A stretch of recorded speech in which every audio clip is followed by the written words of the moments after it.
warahmatullahi wabarakatuh. Saya Hikmatunisa, calon guru penggerak angkatan 11 dari Kabupaten Baritokuala. Kali ini saya akan melakukan rangkaian supervisi akademik dalam pembelajaran dengan menggunakan paradigma berpikir coaching dan melakukan refleksi terhadap praktik supervisi akademik tersebut. Kali ini saya tidak sendiri, saya juga ditemani rekan saya yang bernama Bapak Mulyadi.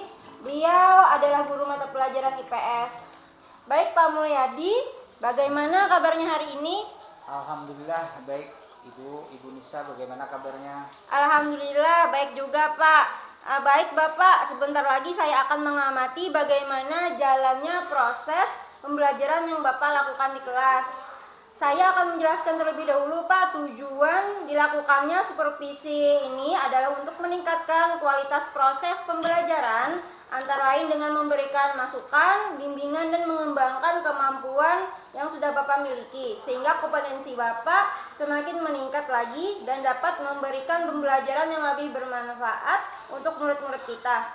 Namun pertama-tama kita akan melakukan percakapan praobservasi terlebih dahulu sebagai bentuk persiapan agar Bapak Mulyadi lebih siap dan lebih percaya diri dalam melakukan kegiatan belajar mengajar di kelas. Baik Bapak, saya ingin menanyakan beberapa hal terkait kegiatan supervisi kita hari ini. Apakah boleh Bapak? Silakan Ibu. Terima kasih Bapak. Yang pertama, materi apa nih Bapak yang akan Bapak ajarkan? Materi saya adalah tentang kondisi negara Jepang. Ya baik, jadi materi Bapak yang nanti akan Bapak ajarkan tentang kondisi negara Jepang ya Pak ya. Lalu Pak, bagaimana dengan tujuan pembelajaran yang ingin Bapak Mulyadi lakukan? Baik Bu, tujuan pembelajaran saya adalah siswa diharapkan dapat mendeskripsikan gambaran fisik bentuk muka bumi, sumber daya alam, etnik dan agama, serta usia harapan hidup masyarakat Jepang dengan baik. Nah, jadi tujuan pembelajaran Pak Mulyadi yaitu siswa diharapkan dapat mendeskripsikan gambaran fisik bentuk muka bumi, sumber daya alam, etnik dan agama, serta usia harapan hidup masyarakat Jepang dengan baik. Bukan begitu Bapak? Ya, Oke Bapak, selanjutnya apa nih Pak area pengembangan yang hendak Bapak capai? Area pengembangan yang saya ingin capai di sini adalah dengan pembelajaran berkelompok dapat menciptakan pembelajaran yang nyaman bagi murid, memandu proses pembelajaran yang efektif, serta meningkatkan kemampuan berpikir kritis, analitis, kreatif, dan pemecahan masalah, Bu. Baik Pak, berarti area untuk pengembangannya yang akan Bapak capai nanti adalah menciptakan pembelajaran yang nyaman bagi murid, memandu proses pembelajaran yang efektif, serta meningkatkan berpikir kritis, analitis, kreatif, dan pemecahan masalah. Kira-kira Bapak, dari ketiga area pengembangan yang Bapak ungkapkan tadi, adakah yang secara spesifik ingin dikembangkan atau inginkan untuk saya amati? Saya mungkin akan menciptakan pembelajaran yang nyaman bagi murid. Baik Pak, berarti yang spesifiknya adalah menciptakan pembelajaran yang nyaman bagi murid. Nah lalu Pak, bagaimana nih dengan strategi yang dipersiapkan dalam pencapaian tujuan pembelajaran Bapak tadi? Baik itu metode pembelajaran atau model pembelajaran yang akan Bapak gunakan. Saya akan menggunakan strategi pembelajaran berkelompok dengan metode diskusi, model pembelajaran problem solving. Baik Bapak, jadi strategi pembelajarannya adalah strategi pembelajaran berkelompok dengan metode diskusi dan model pembelajaran problem solving. Oke baik Bapak, jadi yang terakhir Pak, apa nih harapan Bapak dari observasi yang akan kita lakukan bersama nanti? Harapan saya Bu, pembelajaran saya di kelas nanti bisa berjalan sesuai dengan apa yang saya harapkan.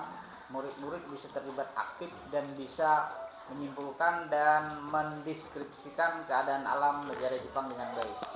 Ya amin ya Pak. Ya Pak, saya pun berharap demikian pembelajaran Bapak bisa berjalan dengan baik. Baik Pak Mulyadi, setelah melakukan observasi dalam kelas nanti, kita akan melakukan kembali percakapan pasca observasi ya Pak. Nanti juga didampingi oleh Ibu PP, yaitu Ibu Ani Solihah. Terima kasih dulu Pak. Itulah tadi percakapan pra observasi kita. Terima kasih dan sampai jumpa di kelas Bapak untuk proses observasi. Ya, sama-sama, terima kasih.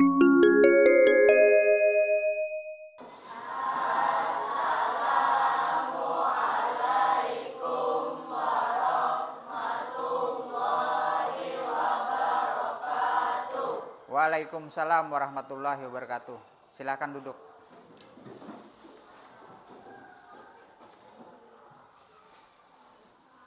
Ya, sebelumnya silakan berdoa.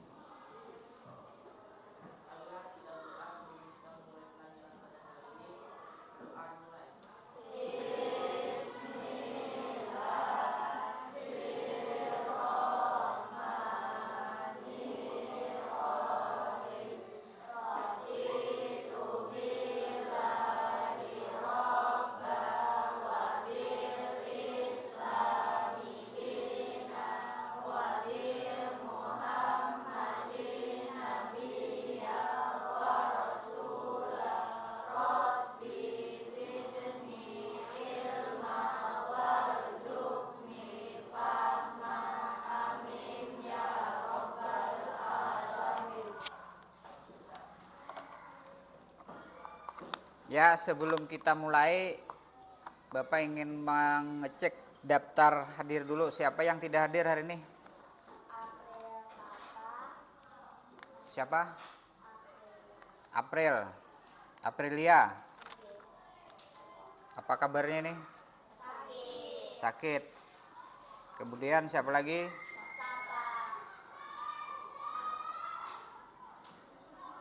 Siapa lagi? Dua aja. Terima kasih sudah berdoa dengan khusyuk, karena segala sesuatu itu diawali dengan doa dan diakhiri dengan alhamdulillah. Ya. Nah, kemudian kita dulu kan sudah membuat kesepakatan kelas ya. Kesepakatan kelas. Pertama kemarin masuk tepat waktu. Masuk tepat waktu. Masih ingat kesepakatan kelasnya? Nah, itu kemudian yang kedua apa kemarin? Pakaian harus rapi. Nah, Bapak ucapkan terima kasih dulu yang sudah rapi pakaiannya. Namun ada juga mungkin yang belum rapi. Yang belum rapi itu nanti tolong diperbaiki sikap dan perilakunya. Ya. Kemudian yang lain lagi yang tugas piket harian. Ya. Tertib mengumpulkan tugas tepat waktu. Apalagi kemarin? Nah, itu tolong nanti ditempel ya itu. Intinya apa namanya? Kesepakatan kelasnya. Ini belum ditempel kalau belum, ya. Nah, itu. Jadi terima kasih dulu yang sudah melaksanakan kesepakatan kelas kita, ya. Jadi kesepakatan kelas itu dibuat untuk ditaati, ya. Nah, kemudian kita hari ini akan belajar tentang masih benua Asia, ya. Kita akan belajar tentang keadaan alam Jepang, ya, keadaan alam Jepang. Bapak ingin bertanya dulu, Jepang itu terletak di benua apa? Arafah mana? Silakan maju. Mana Jepang itu Arafah? Ayo cepat maju. Tunjukkan di sini di mana Jepang. Katanya tadi terletak di benua Asia. Mana Asianya? Asia mana dulu? Asia, benua Asia. Ada tulisannya itu besar sekali. Benua Asia. Mana benua Asia? Ada enggak? Nah, ya itu bagus, good job. Itu benua Asia. Jepangnya di mana? Jepangnya di mana? Jepang. Terletak di Asia bagian. Halo. Asia Barat. Mana Jepang? Barat kah timur? Jepang terletak di Asia Timur. Yang betul timur. Nah, ini Jepang nih. Nah, ini. Dah, silakan duduk. Nah, jadi kita akan mempelajari ini ya. Keadaan alam Jepang.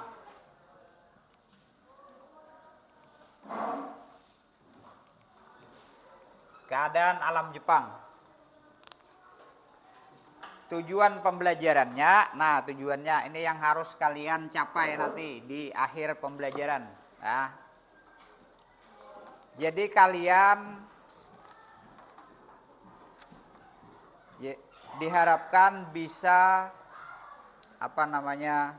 mendeskripsikan keadaan alam Jepang. Itu bentuk muka buminya. Jadi seperti apa nanti bentuk muka bumi. Kemudian sumber daya alamnya, apa aja sumber daya alamnya nanti. Kemudian etnik, agama, etnik itu apa sukunya nanti. Serta usia harapan hidup masyarakat Jepang ya, mendeskripsikan dengan baik ya. Kita kerjanya berkelompok nanti. Silakan kalian membentuk kelompok. Satu kelompok itu ini ada berapa orang? 22. Satu kelompok itu silakan bentuk kelompok. Satu kelompok 4 orang aja. Jadi ada 5 kelompok itu berarti. Silakan bentuk kelompok. Ini kelompok 1, kelompok 2, kelompok 3, kelompok 4, kelompok 5. Nah, ini diberi kertas.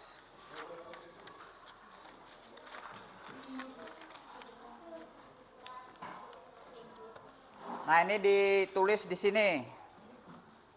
Ini kelompok 2. Nah, ini ditulis di sini. Kalau sudah, ini ada LKPD. Nah, ini LKPD-nya. Nanti dijelaskan dulu, Bapak jelaskan cara mengisinya.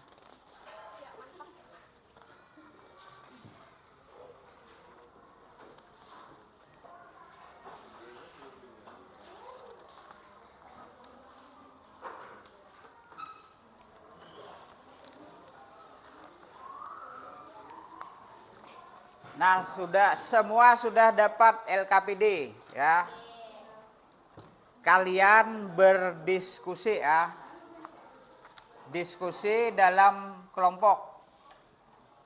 Jadi kalian silakan mengidentifikasi dan mengumpulkan informasi tentang keadaan alam Jepang. Kemudian kalian tulis di sini. Nah, ini ada LKPD. Jadi di situ ada pertama amati gambar, ini ada peta. Silakan mengamati peta ini atau peta di situ. Nah, ini ada petanya. Diamati gambarnya. Kemudian kamu jawab pertama ini 1. Itu didiskusikan ya. 1, deskripsikan gambaran fisik bentuk muka bumi Jepang. Kalau tidak tahu arti deskripsi itu adalah ceritakan. Ya. Yang kedua, tuliskan jawaban sesuai kolom yang tersedia di bawah ini. Nah, ini ada kolomnya. Jadi ada sumber daya alam. Sumber daya alamnya apa aja nanti ini di sini tuliskan di bawah. Kemudian flora faunanya. Jadi flora itu apa kemarin? Tumbuhan, fauna. Nah, jadi flora dan faunanya dituliskan di sini. Ya. Kemudian etnik. Etnik itu apa kemarin? Suku. Jadi suku asli di sana apa? Kemudian terakhir agama.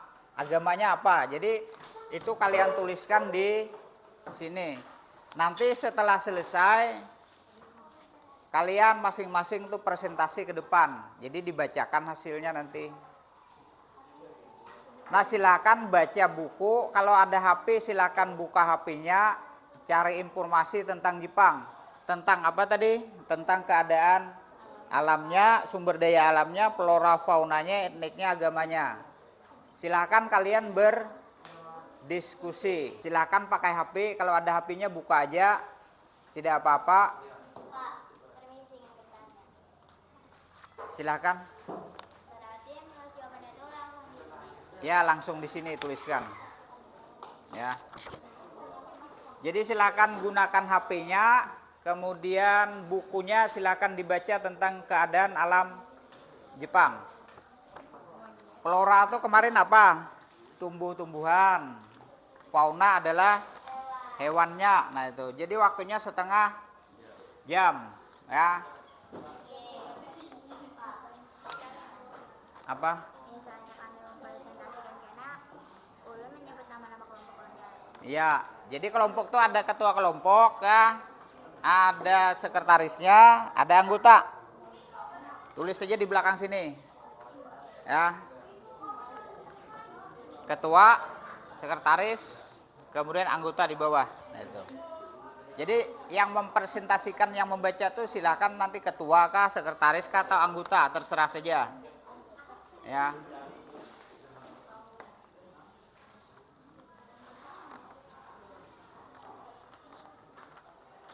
Mudah saja itu.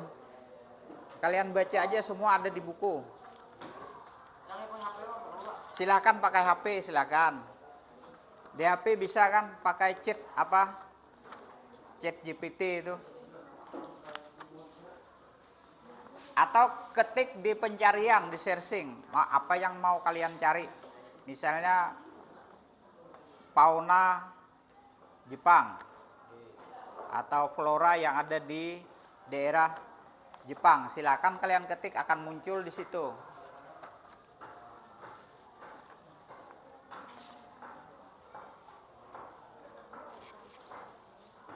Edo sudah? Ini siapa ketuanya, Dok? Edo kah? Ahyar, gimana Ahyar? Tulis sambil ditulis di situ. Sudah. Sekretarisnya siapa? Ahyar.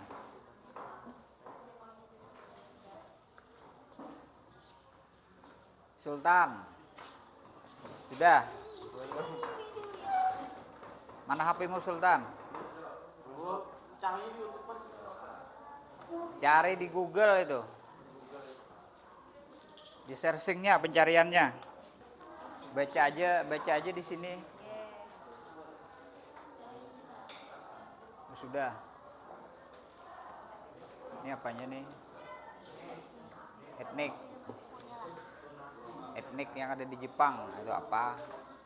Agamanya apa? Ya. Naila.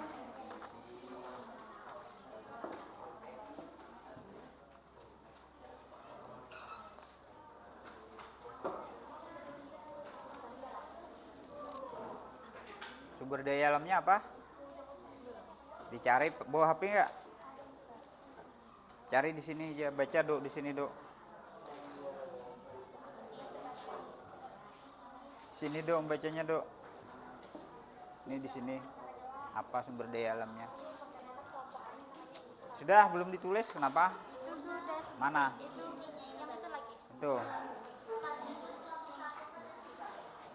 Ya, di belakangnya kah? Di belakangnya aja. Kena aja gimana itu? Jauh ke bawahnya itu.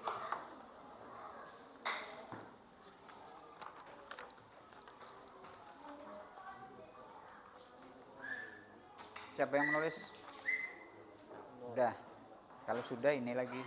Sumber daya alamnya apa?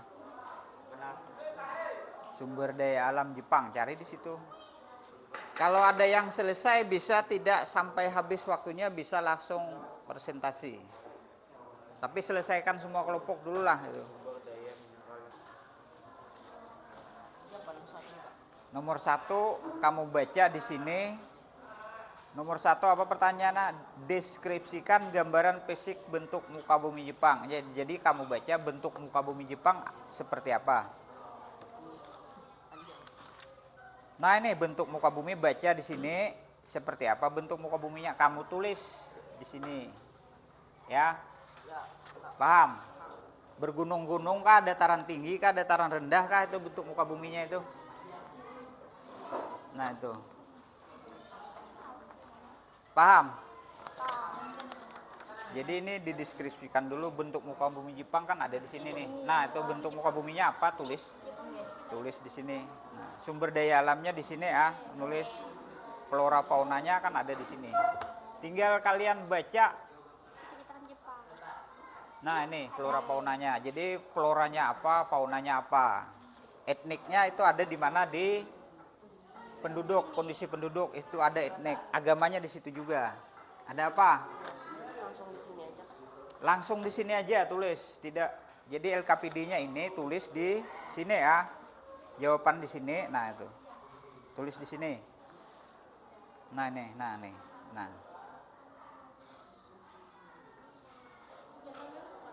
Mengapa? Nah, itu dicari.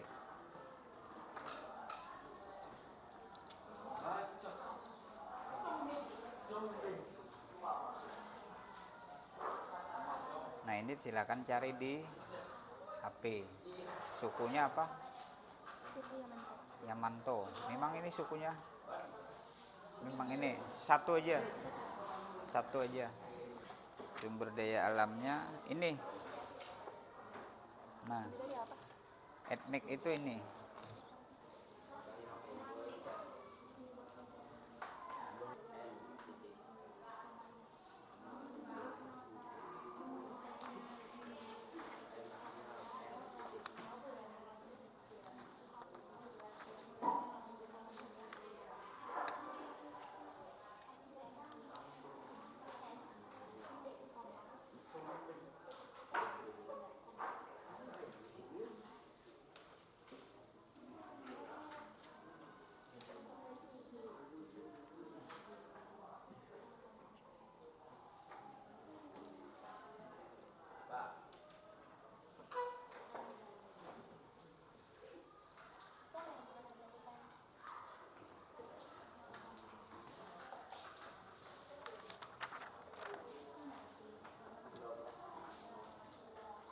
Sudah? Ya, kita tunggu nanti presentasinya. Nunggu teman. Ini ada kelompok yang sudah ya.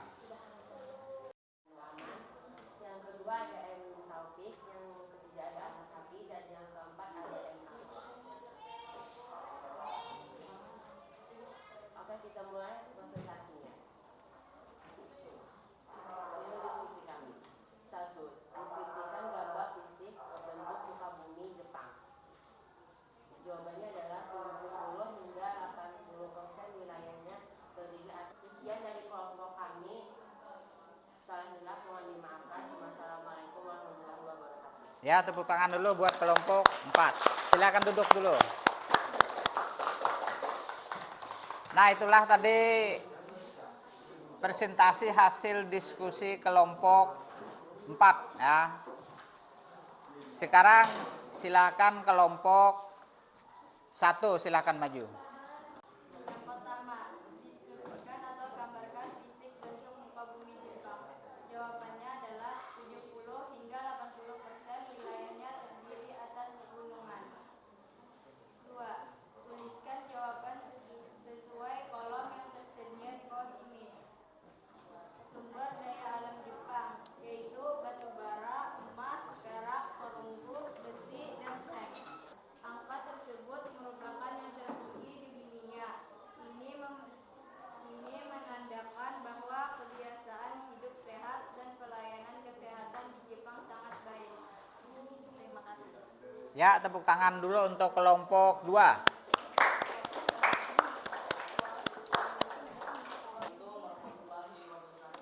Waalaikumsalam.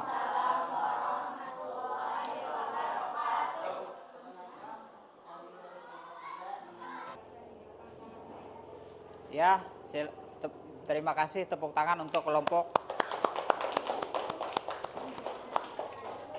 Jadi betul keadaan alam Jepang seperti itu. Jadi dia bergunung-gunung. Jadi Jepang itu adalah sebuah negara kepulauan, nah, salah satu negara kepulauan yang ada di dunia. Nah, Jepang itu sumber daya alamnya sedikit ya. Jadi tapi mereka tidak mengandalkan sumber daya alam, tetapi mereka mengandalkan sumber daya manusia. Jadi sumber daya manusia yang mereka andalkan, makanya Jepang itu dikenal sangat pintar. Jadi produk-produk Jepang itu kan berseliweran di kita, contohnya kendaraan ya, karena mereka mengandalkan, karena kekayaan alam mereka sedikit, jadi mereka mengandalkan sumber daya manusia. Nah kemudian kenapa usia harapan hidup mereka itu sangat tinggi? Karena kebiasaan hidup sehat mereka. Jadi mereka tidak merokok. Jadi penyakit kanker payudara, kanker paru-paru itu sedikit. Karena mereka biasa hidup sehat. Jadi tidak merokok mereka. Karena kebiasaan hidup sehat ya. Makanya itu usia harapan hidup mereka cukup tinggi, bahkan tertinggi di dunia. Nah mungkin itu hasil diskusi kita ya. Untuk materi selanjutnya mau seperti apa sistem belajarnya, materi selanjutnya diskusi kah atau apa lagi nih? Diskusi lagi. Bagaimana perasaan kalian setelah melaksanakan diskusi hari ini? Perasaannya senang kah? Senang. Berarti materi selanjutnya kita akan apa? Diskusi lagi kah? Atau diskusi. Jadi perasaan kalian senang ya melaksanakan diskusi pada hari ini. Jadi untuk materi selanjutnya nanti itu adalah apa ya? Pengaruh perubahan ruang dan interaksi antar ruang di Asia dan benua lainnya. Itu nanti kalian tadi mengharapkan untuk diskusi lagi. Jadi sampai di sini dulu pelajaran dari kita. Bapak akhiri dengan Assalamualaikum warahmatullahi wabarakatuh. Waalaikumsalam warahmatullahi wabarakatuh. Assalamualaikum warahmatullahi wabarakatuh. Perkenalkan, saya Hikmatunisa, calon guru penggerak angkatan 11 Kabupaten Barito Kuala. Kali ini saya akan melaksanakan percakapan pasca observasi dengan rekan saya yaitu Bapak Mulyadi. Beliau adalah guru mata pelajaran IPS di SMP Negeri 1 Tabunganen. Kami juga di sini tidak lupa juga ditemani oleh pembimbing yaitu Ibu Ani Salehah. Selamat pagi, Bu. Pagi. Apa kabar, Ibu? Sehat. Alhamdulillah. Ya. Baik, Pak Mulyadi. Bolehkah saya bertanya-tanya nih Pak terkait kegiatan kita yang telah kita lakukan tempo hari? Silahkan Bu. Gimana nih Pak kabar Bapak hari ini? Alhamdulillah kabar baik hari ini Bu. Ya baik Pak Mulyadi, kali ini kita akan melaksanakan percakapan pasca observasi di mana kita ketahui bahwa sebelumnya kita sudah melaksanakan kegiatan pra-observasi dan proses observasi di dalam kelas selama 2 jam pembelajaran, yaitu di kelas 9 Pak ya. 9. Lalu Pak, bagaimana nih Pak perasaan Bapak setelah melaksanakan kegiatan pembelajaran di kelas 9 kemarin? Perasaan saya setelah melakukan pembelajaran di kelas 9 kemarin, saya termotivasi untuk melakukan kegiatan pembelajaran dengan model-model pembelajaran yang lain Bu. Baik Pak, Alhamdulillah Pak, saya pun juga melihat kemarin itu pembelajarannya dengan model yang Bapak terapkan sudah berjalan dengan baik. Baik Pak, bagaimana Bapak menilai sendiri performa dalam kegiatan pembelajaran Bapak? Peningkatan dalam hal pengelolaan manajemen waktu dan pengelolaan kelas dengan baik. Baik Pak, kira-kira nih Pak, apa yang membuat Bapak menilai sedemikian rupa? Karena proses pembelajaran yang saya lakukan belum begitu efektif. Baik Pak, Bolehkah saya menyampaikan hasil pengamatan saya? Silakan Bu. Ya, jadi tadi Bapak sudah mengatakan bahwa kurang efektif ya Pak. Iya, Tapi menurut saya dari pengamatan saya pembelajaran yang dilakukan oleh Bapak tadi sudah sesuai dengan yang diharapkan, di mana tujuan pembelajaran yang Bapak sampaikan saat kegiatan praobservasi dengan menggunakan strategi belajar dengan kerja kelompok, siswa dapat mendeskripsikan gambaran fisik bentuk muka bumi, sumber daya bumi, etnik dan agama serta usia harapan hidup masyarakat Jepang dengan baik, dan area pengembangan yang ingin Bapak kembangkan adalah menciptakan pembelajaran yang nyaman bagi murid, memandu proses pembelajaran yang efektif dan mengembangkan kompetensi sosial emosional siswa. Sudah nampak Pak dalam pembelajaran Bapak kemarin, yakni murid-murid lewat kegiatan diskusi dapat mengeluarkan ide-idenya dengan rekan satu kelompok sehingga murid-murid bisa menerima materi dengan baik dan sangat mereka senangi dengan model yang seperti itu. Bagaimana nih Pak pendapat Bapak mengenai hal yang saya sampaikan tadi? Menurut saya penyampaian materi yang saya sampaikan sudah sesuai dengan tujuan pembelajaran yang saya inginkan. Model pembelajaran ini sudah sesuai dengan beberapa siswa, namun masih ada 1-2 orang siswa yang kesulitan dengan model pembelajaran ini. Baik Pak, selanjutnya nih Pak, kira-kira apa kegiatan yang Pak Mulyadi hadapi dalam pembelajaran tadi? Apa kendalanya begitu Pak yang Bapak hadapi?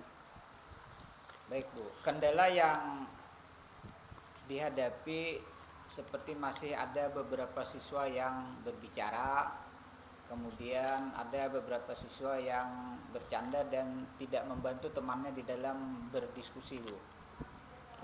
Jadi Pak, dalam pembelajaran yang berkelompok tadi ada beberapa orang murid yang asik ngobrol ya Pak, dan tidak membantu teman satu kelompoknya. Nah, dari kendala yang Bapak sampaikan tadi, kira-kira apa nih rencana tindak lanjutnya Pak? Rencana tindak lanjut yang saya ingin lakukan adalah meningkatkan kualitas pembelajaran dengan mencoba menerapkan pembelajaran berdiferensiasi dan KSE. Baik sekali Bapak. Rencana yang Bapak sampaikan barusan dengan melakukan pembelajaran bereferensiasi dan KSE. Lantas siapa Pak kira-kira yang bisa membantu dan kapan bisa melaksanakan rencananya?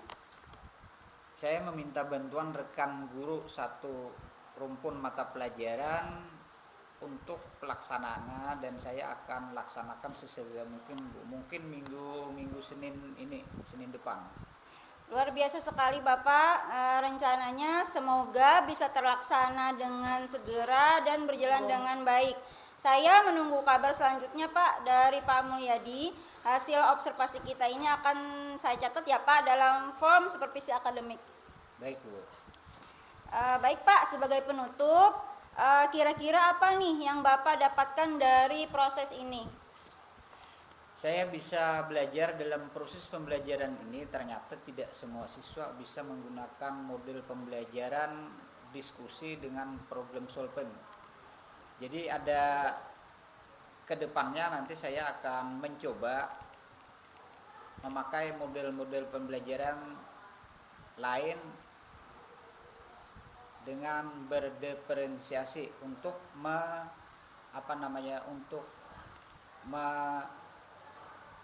untuk menampung siswa yang tidak bisa untuk menampung siswa yang berbeda-beda dalam hal pembelajaran. Baik Pak. Untuk menampung siswa yang beragam tadi kebutuhannya. Ya, baik. Berarti untuk menampung siswa dengan keunikan yang berbeda-beda ya Pak ya? Yang berbeda-beda Bu. Iya. Baik, akhirnya rangkaian kegiatan supervisi akademik sudah selesai. Bagaimana nih Pak kira-kira refleksi terkait kegiatan yang sudah kita laksanakan dari praobservasi, observasi dan juga pasca observasi?